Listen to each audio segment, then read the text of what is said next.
Give you a moment to settle in. We're delighted to have everyone with us this morning.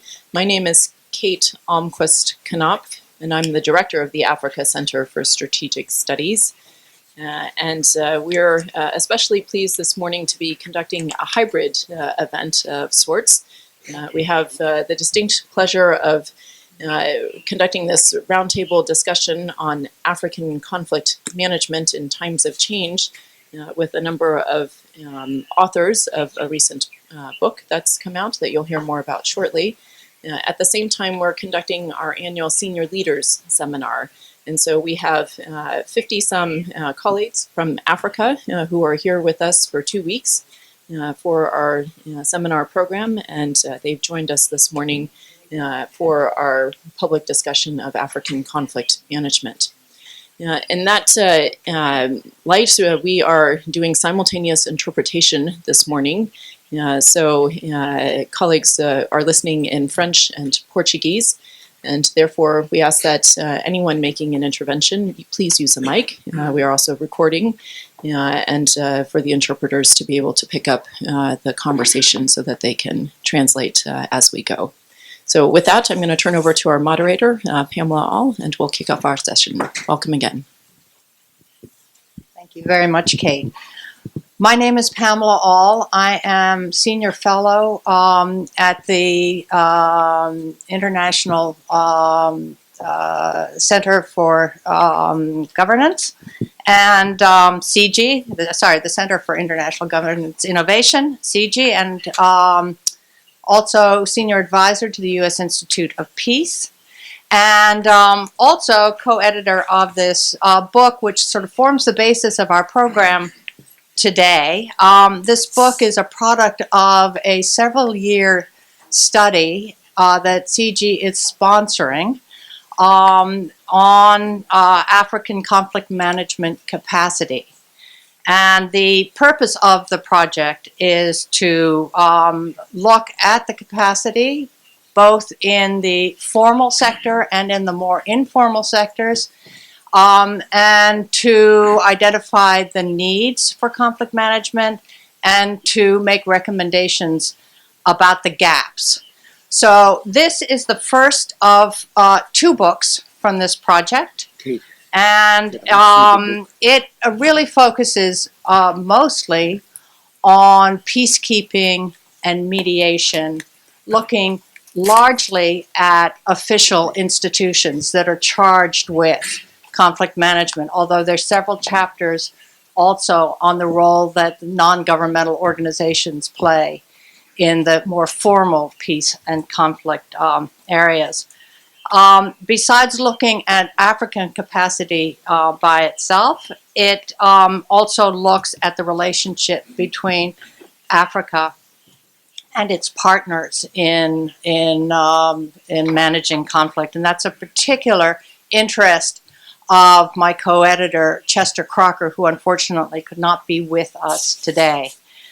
So the book essentially concludes, just to cut to the last chapter, that while Africa has come a long way in being able to resolve its conflicts, there's still much to be done, particularly in the area of resources, subsidiarity, and leadership.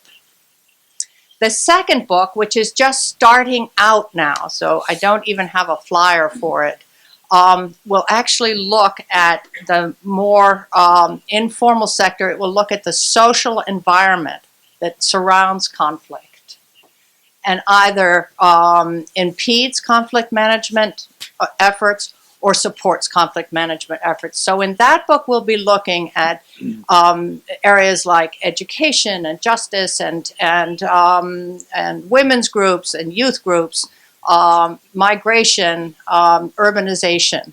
So between these 2 books, we hope to actually give a fairly complete picture of what it is in Africa today in terms of conflict management.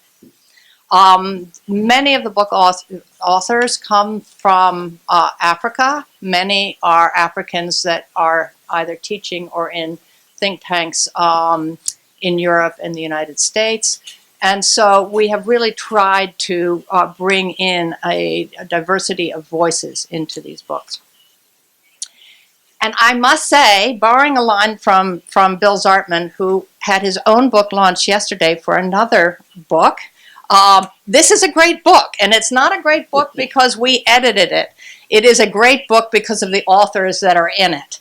And I really do recommend, if you can get hold of a copy, just leafing through it. I'm going to leave.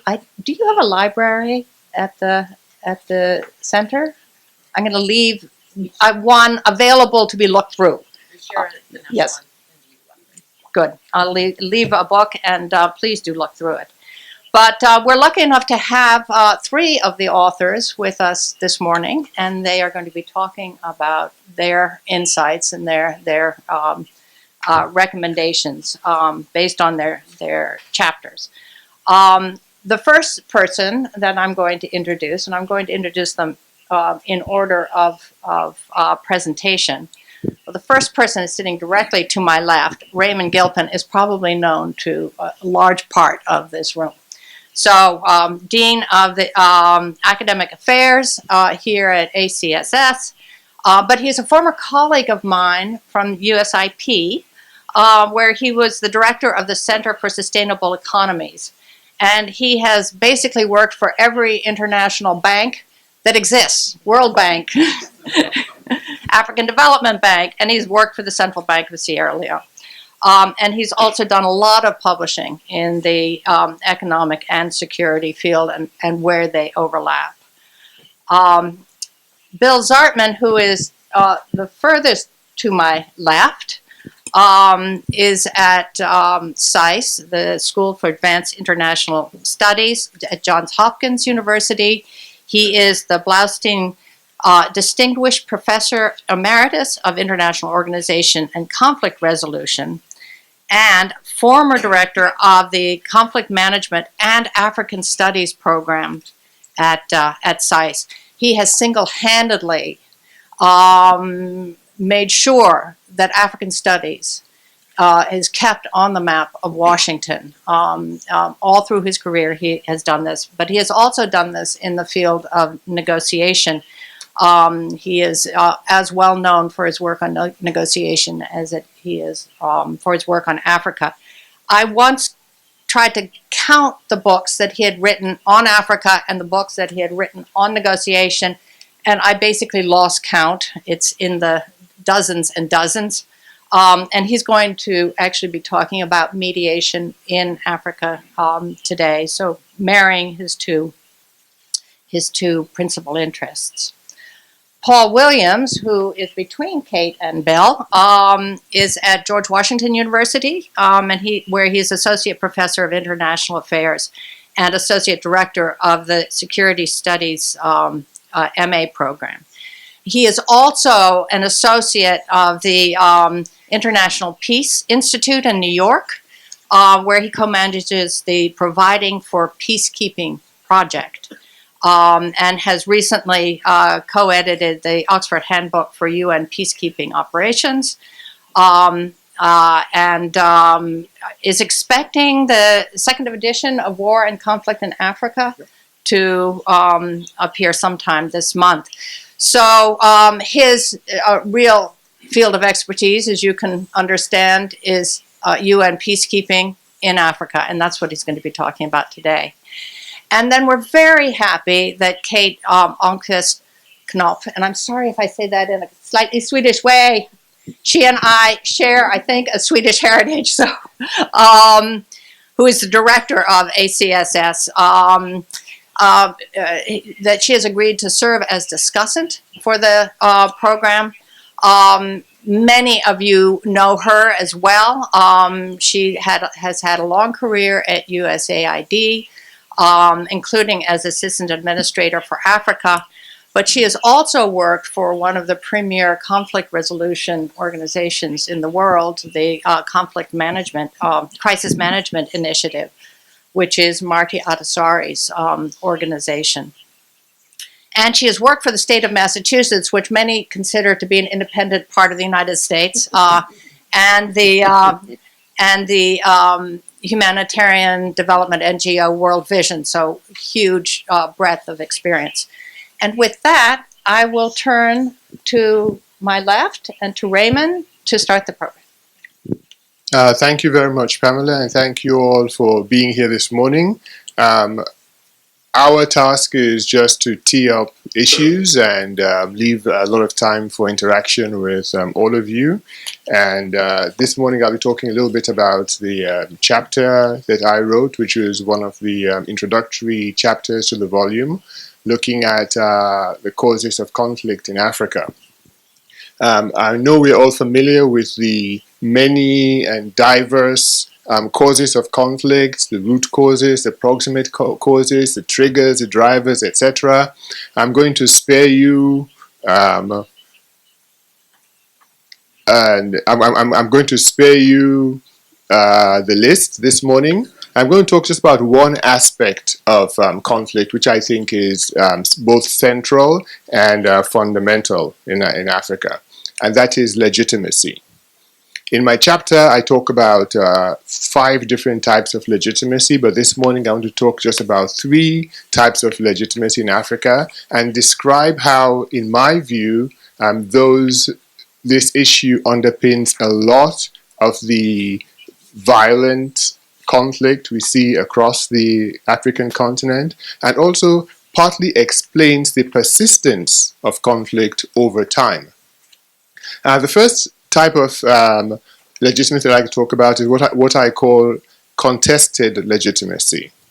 And this you generally see in post-colonial and post-freedom fighter type dispensations, where countries have fought against oppression, they become independent, and then you start seeing contestation among groups. And this contestation is one that focuses on political legitimacy. Because prior to independence or prior to freedom from oppression, the main aim of the groups was, how do we get out of the shackles of imperialism or colonialism or oppression? And not so much, how do we build a representative entity that will serve the people?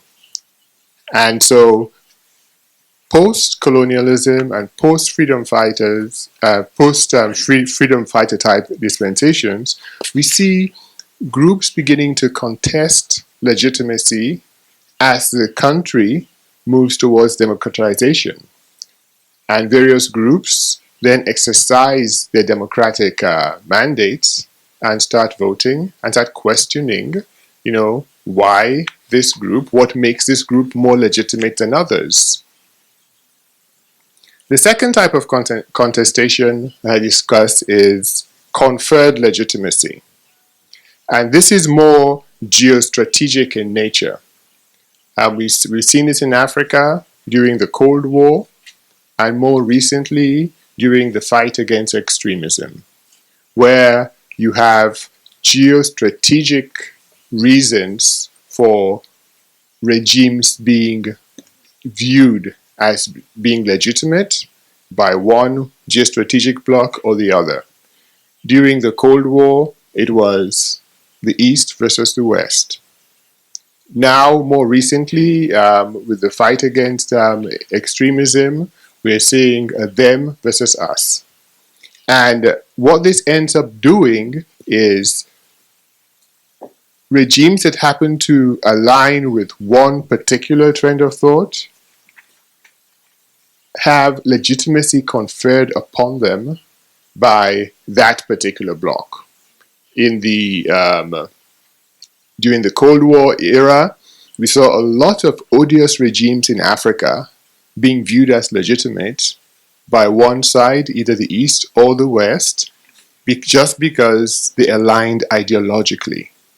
Not because they served their people, not because they provided legitimate governance, but just because of their alignment. And that also sowed the seeds of a lot of the political and economic impunity we see giving rise to weak governance across the continent.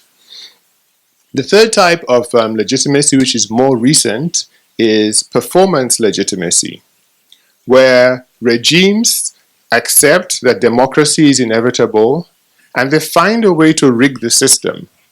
And the way they rig the system is by providing infrastructure projects, supporting social initiatives, in effect, buying off the votes by quote-unquote performance.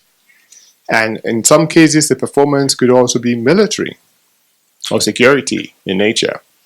And because of that, they then try to buy legitimacy through performance. And what that does is it just institutionalizes the differences between political factions in the country.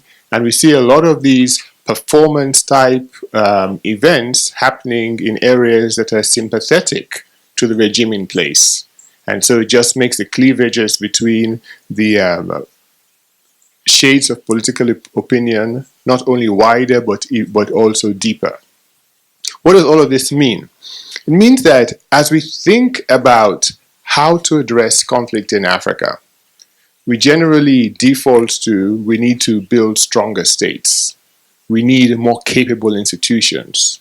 When what we really need is more legitimate types of governance. Governance that is inclusive, governance that is representative, governance that is accountable. And the underlying issue should be less of how we build a stronger state and more of how do we establish a social contract between those in government and those whom they govern. Because without that, we could have as much effort as we want and as many resources as we could garner to build states who, in the end, and history, is littered with examples of this, end up being predatory and not governance entities that focus on the rights, the security, and the welfare of all people. I think I'll stop here and move on to next. Thank you very much. Now here from Bill Gartman.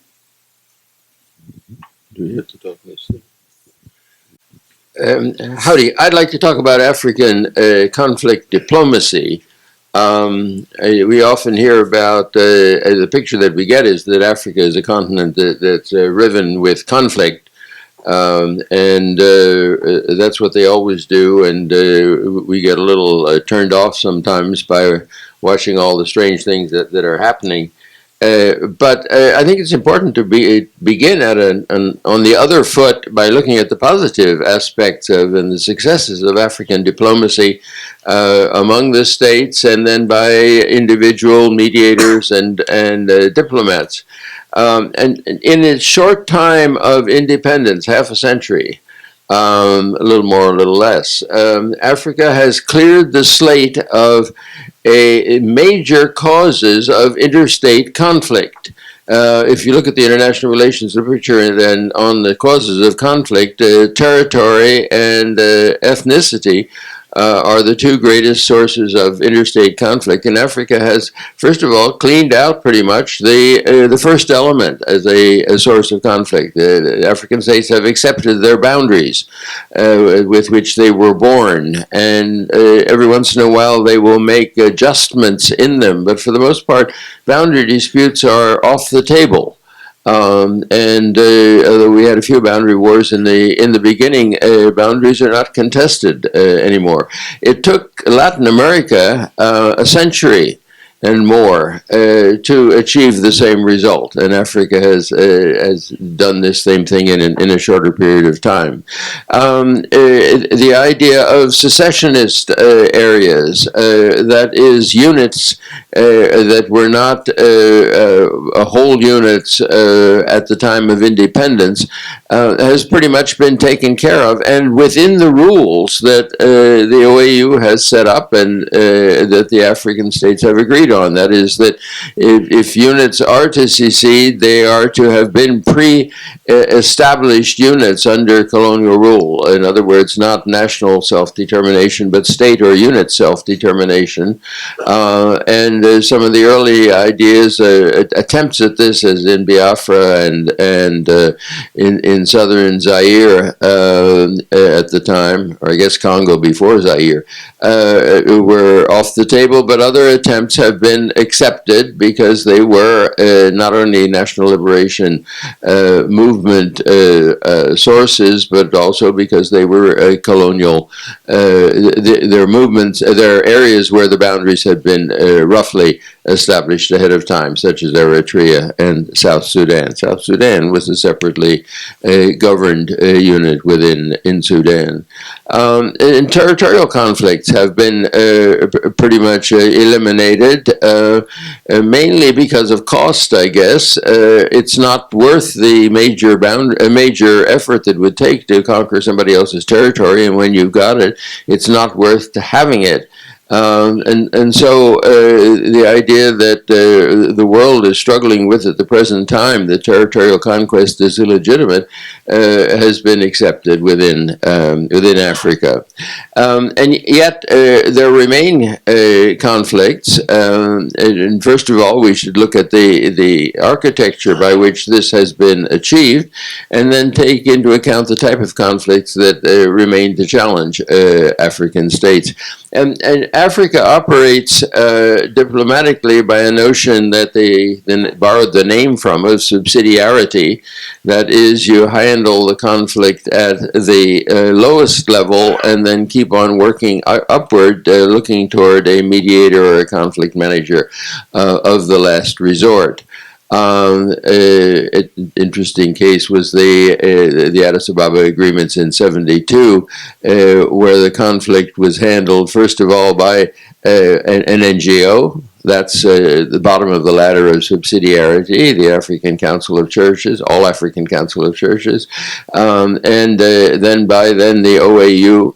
And finally ended up with Emperor Haile Selassie, kind of the King of Kings after all, as the top of the ladder of subsidiarity, the mediator of last resort. Subsidiarity, although the name is borrowed from Europe, in fact relates to the segmentary organization of many African societies.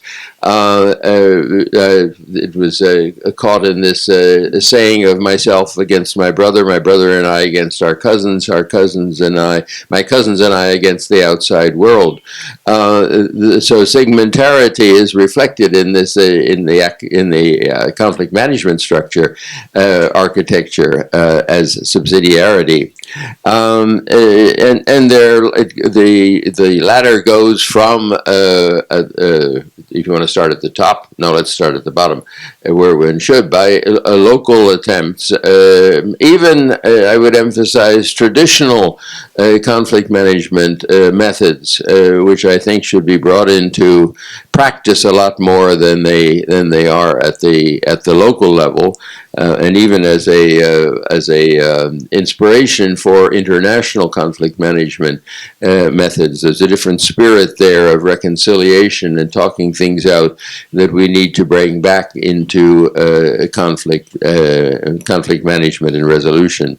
And then going on to the sub-regional organization, the East Africa and West Africa, ECOWAS and IGAD and so on, and then goes on to the regional organization, the AU, and then at the top of the ladder to the UN itself, with other organizations kind of hovering around, such as the Organization of the Islamic Conference or the European Union, and so on, hovering around that top level of subsidiarity. Now, you would think that, therefore, that with this ladder of conflict management mechanisms, and Africa would be filled with conflict management skills and possibilities, and things would be taken care of very easily. But on one hand, this architecture, as it's called, it gives a lot of possibilities, as suggested, for people to come in and help manage conflicts that now are primarily within states rather than between states. But at the same time, all these rungs in the ladder get in each other's way. And so they bid for a chance to manage the conflict, and mediation becomes part of the conflict itself, because the various organizations have their own interests. They want to stay away, for example, from the United Nations, because the United Nations is dominated by the biggies, and you don't want them to be involved in local solutions. African solutions for African problems is one of the slogans of the, after all, of the conflict management architecture of Africa. But we often don't pay enough attention to the fact that regional and sub-regional organizations have their biggies. You don't do anything in ECOWAS without taking into account the fact that there's a big one there that has its interests that become predominant in ECOWAS. The same thing is true on the other point of the part of the continent. We are stuck in mediation in southern Sudan because finally the AU has handed the problem over to the sub-regional organization, to IGAD. But IGAD is dominated by two countries, each with their interests in southern Sudan, Uganda, and Sudan. And so instead of conflict management, we rather have the transfer of the conflict to the mediator itself. It has been proposed that the Southern Sudan conflict go into a transition period in which nobody's side would be dominant, because obviously the war in Southern Sudan is carried out by two very strongly opposing sources with a social base and ethnic base behind each of them. But the IGAD structure provided for, the IGAD solution provided for a return to power sharing, which is where we started with this conflict, because of the predominant interests of the two leading members of the organization. An interesting case, I think, of the illustration of another part of the ladder, the subsidiary idea, is the problem of Casamance in southern Senegal, where the conflict has kind of worn itself out. And where dealing with the conflict has remained firmly at the lowest level. That is to be handled within the state, and one is not even supposed to talk, even begin negotiation with the idea, if only to take it off the table, there may be an outcome called independence. But at the same time, the state has called on organizations way up the ladder, that is NGOs, that specialize in conflict management, the Center for Humanitarian Dialogue in Switzerland, and funded by the Swiss, and Sant'Egidio in Italy, funded by the EU as mediators in the conflict. They have the strongest force in the winding down of the conflict is the fatigue that is setting in, the lack of appeal of the idea of independence in southern Casamance. And the outside mediators have been much less effective in dealing with the problem. And another example that we have is the Western Sahara, which has been kicked up to the highest level. Because the sub-regional organization, the Arab Maghreb Union, is frozen in the formal term that was used, frozen by the conflict itself. And so the subsidiarity idea is to bring it all the way up to the top, to the UN, and there it has sat, managed. That is, violence has been removed from the form by which the conflict is pursued, but certainly not resolved. One would think in this kind of situation that there would be mechanisms that would apply to the toward the resolution of the conflict. One was the idea of referendum, which was set up in 1991 when the conflict management, when the ceasefire was put into effect. But there the two parties couldn't agree as to who would vote. That's always an interesting question, by the way, when we run to the idea of taking the conflict to the people, but we're never quite sure about which people, and then that takes us back to the conflict again. And so after 2002, the UN decided that this should be handled by negotiation between the parties. And in 2007, the parties agreed, or in 2007, a proposal was put forward for autonomy, which is halfway between the demands of both sides. But there we are stuck as a way of resolving the conflict. Because there are two salient solutions, one of independence, the other of fully integration into Morocco, and the parties hang on to particularly the independent side hangs on to its proposal for a solution, which is not one, and refuses to talk about the middle way of autonomy. These, I think, illustrate the various ways in which the subsidiary ladder can be used and also gets in the way of itself in trying to carry out diplomacy dealing with internal conflicts. And I should mention in closing, since I began on a very positive note, I'll end on a more challenging note, and that is that not only are the conflicts now which remain troubling the continent internal, and there are in principle two sides and one can mediate between them, but rather they're kind of universalist, millennialist conflicts, which are much harder to get hold of, like Al-Qaeda in the Islamic Maghreb and ISIS or Daesh in its subsidiarities, or Boko Haram, or even Shabab in Somalia.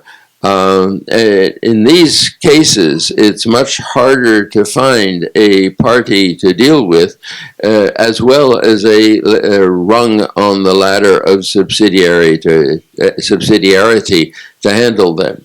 And so Africa continues, having solved some types of conflicts, to face others that challenge us today. Thank you.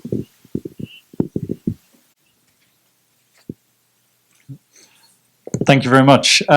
So my chapter, I guess, I didn't do a very good job listening to Pamela talk about the book. There are not many good recommendations in my chapter about UN peacekeeping operations, and mainly, really, I think it's tough times for the UN and peacekeepers in Africa. So my chapter is much more a discussion of the challenges and problems that are facing UN and other peacekeepers in Africa, and less so about the solutions. But the solutions basically are to address all the challenges. That would be my way of putting it. There we go. So I just want to use my time to talk about a couple of things. One, just about some of the principal trends in peacekeeping operations that we've seen on the African continent, and then flag up some of those key challenges that I talk about. I think I'll mention 5 in particular. But the starting point for our discussion has got to be that there are record numbers of UN peacekeepers currently in Africa. And while you might think of that as being useful in institutional terms, it shows that the UN can deploy now nearly 90,000 or so peacekeepers across the continent. Politically, of course, that's got to be a sign of failure and struggles to come up with political solutions to conflicts.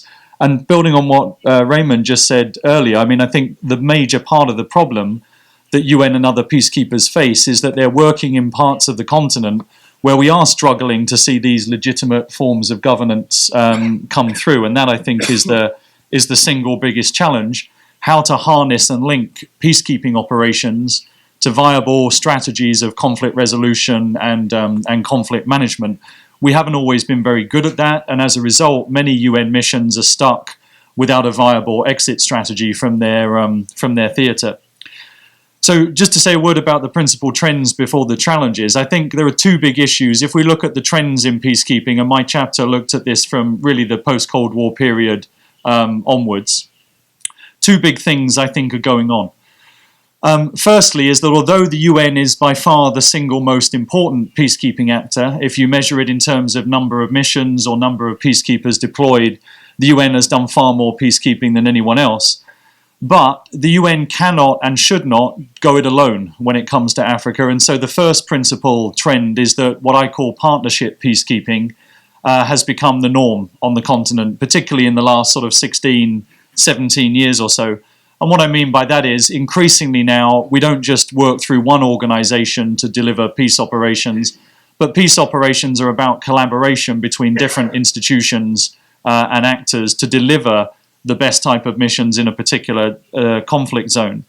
The key multilateral relationships, as we've heard from Professor Zartman already, are between the UN, the African Union, the REX, and the EU, the European Union, interspersed with key bilateral partners and supporters, principally in the field of peace operations, the US, France, and the United Kingdom. And when we look at those partnerships, we've seen a complex mix across the continent.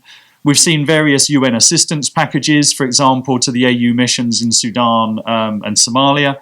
We've seen sequence partnerships where we see regional transitions to UN missions. We've seen one hybrid operation in Darfur in the form of UNAMID. We've seen a variety of parallel partnerships where different organizations have multiple missions on the ground at the same time, whether this is in Central African Republic or Mali or elsewhere. We've seen intermission cooperation, particularly in the different UN missions in West Africa, but also of the type, for example, when civil war broke out in South Sudan, it was MONUSCO in DR Congo that helps UNMISS in South Sudan deal with some of the immediate repercussions. And we've also seen partnerships of various standby arrangements. Obviously, the big experiment is to do with the African Standby Force and its regional mechanisms. But also at the UN, the former State of High Readiness Brigade, Sherbrigg, was one example of this.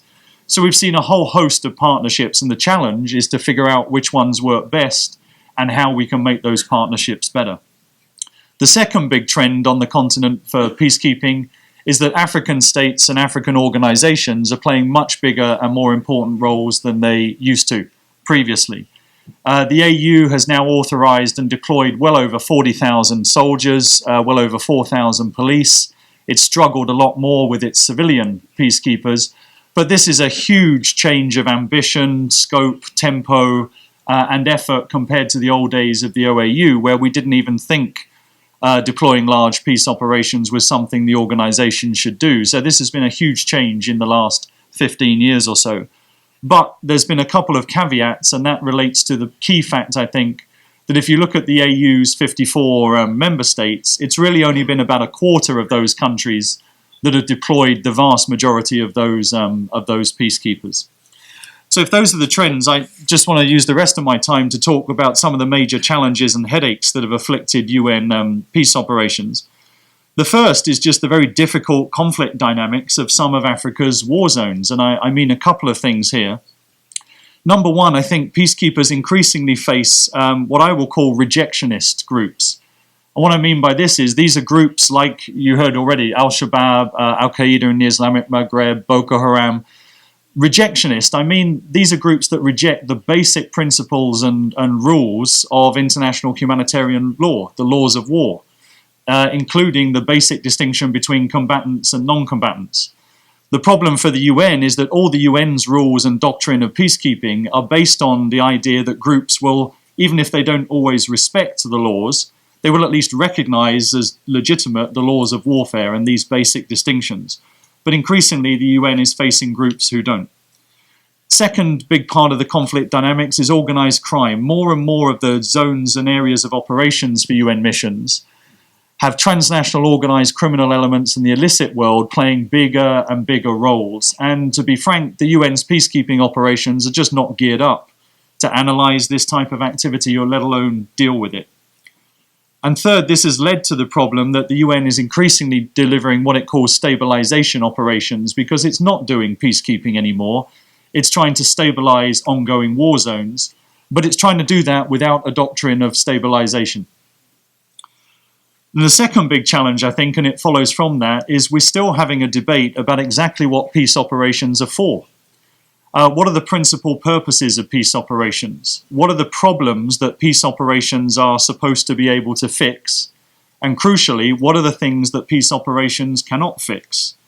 So I think if you look at the debates in the UN and AU and other organizations lately, we use the term peace operations as a catch-all for a number of different things. Sometimes we mean traditional peacekeeping. Sometimes we mean stabilization. Sometimes we mean counterinsurgency. Sometimes we mean atrocity prevention and civilian protection. Sometimes we even mean a bit of counterterrorism. So the problem we have is figuring out which of these activities really is at the heart of peace operations, because they all require different training, different capabilities, and different types of tactics, and it's not always apparent that they fit well together. So until we have a greater consensus about what exactly are peace operations for and what are they not able to deal with, we're going to face challenges. I think for the UN, its biggest problem is when it comes to using force beyond self-defense, and it targets particular groups. You know, it's now supporting AMISOM against al-Shabaab in Somalia. It's used the intervention brigade in DR Congo to go after M23 and maybe other groups. MINUSMA in Mali is basically fighting against AQIM and Ansar Dine and others. What does this say about impartiality, which is the bedrock of UN peacekeeping? A third big challenge then follows from that is to do with the protection of civilians. Now, since 1999, pretty much all of the UN's missions in Africa have been given civilian protection mandates of one form or another. But we've done this without a number of key things. We have no military doctrine really to speak of when it comes to protecting civilians. We certainly have in most peace operations none of the intelligence gathering systems and information gathering systems that are needed to basically analyze the major threats to civilian harm and devise responses. And we've also tried to do this in regions of the world where sometimes the government, the host government, gives its formal consent to a mission, but that's not the same thing as genuine cooperation. And UN peacekeepers have been stuck in a number of difficult positions as a result. The fourth big challenge I would point to is basically at the operational level, and that's to do with capability gaps. No matter which UN mission you look at or analyze, all of them suffer from a gap between the authorized strength and numbers of capabilities and requirements and what they actually receive on the ground. So it's partly vacation rates in terms of a gap between authorized strength of personnel and deployed. They also all generally suffer problems in generating surge capabilities. But more generally speaking, capability gaps revolve around mobility and transportation, particularly the need for armored mobility in some areas. Crucially, aviation assets, helicopters, UAVs, sometimes fixed-wing aircraft, all in short supply. And then when we look at military enablers, logistics units, medical and engineering units, sometimes even special forces units, all are very difficult to generate at the UN. And I would say one of the main things to remember as to why is because, well, look at the parts of Africa we're deploying these missions into. This is very harsh terrain. You know, many of these theaters are thousands of kilometers from a coastline. They're operating in areas where infrastructure is minimal in terms of road or let alone rail or other forms of infrastructure. So this puts a premium on air assets, which of course are more expensive and difficult to operationalize. And then finally, one last challenge, and it's a bit of a depressing one to end on, but it's to do with misconduct by UN peacekeepers. And by misconduct here, I'm primarily talking about two forms. That's corruption on the one hand, which would be peacekeepers engaging in sort of illicit trading and commercial activities. But the other main form of misconduct would be about civilian harm. And in particular, obviously, when peacekeepers kill or injure local civilians, And the form that's gathered most attention in the media lately is to do with the sexual exploitation and abuse of local civilians. This is an operational, obviously, and tactical problem in one sense, but this has become a strategic problem for UN peacekeeping operations. Until these different forms of misconduct are dealt with sufficiently, this will pose strategic problems for missions whose job is to make good relationships with the local populations in order to do the types of things I've mentioned, like protect civilians, stabilize areas. So it's on that note I'll end. Yeah, I'll be brief so that we can invite discussion from the floor and move into more of a conversation. I just wanted to appreciate the book for recognizing the many innovations and advances in African conflict management, a sampling of which you've heard from our panelists this morning in various aspects.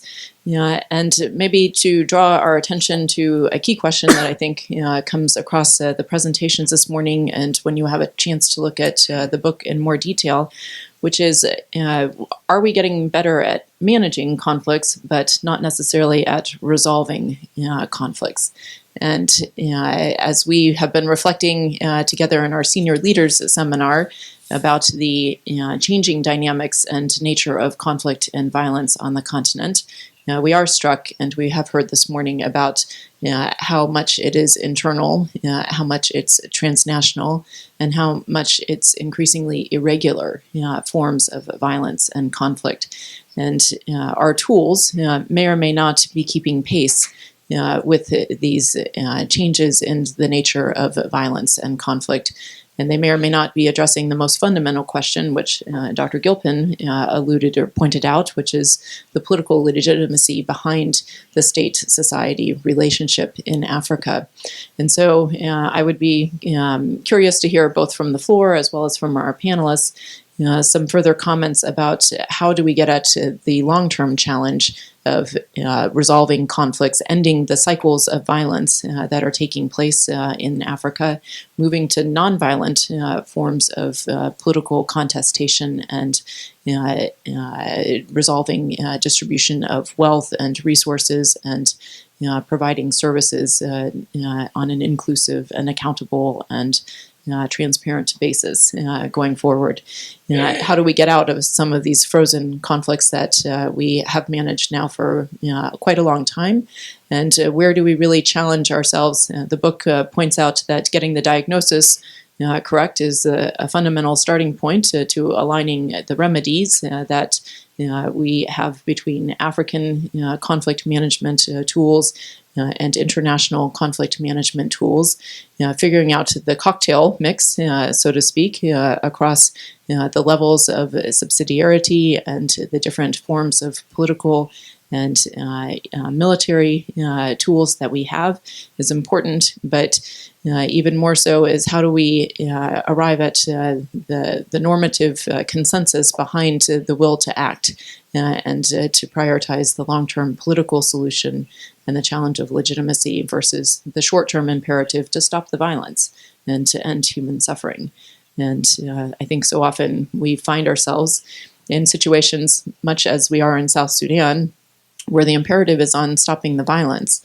And peace agreements are drafted and formed and even signed that freeze in place, in some sense, the current configuration in an effort to stop the violence, but do not necessarily get at the underlying issues behind the violence, nor do they address the political legitimacy question and the fundamental state-society challenge for that country and that situation. And so we may be embarking on a series of short-term, one-year mandates, mediator initiatives that we hope capture a moment of peace or tranquility for people in these conflict regions. But are they necessarily helping those societies get to the long-term political resolution that they need for an enduring political settlement going forward? And my appreciation to Pamela and our panelists. So thank you all very much.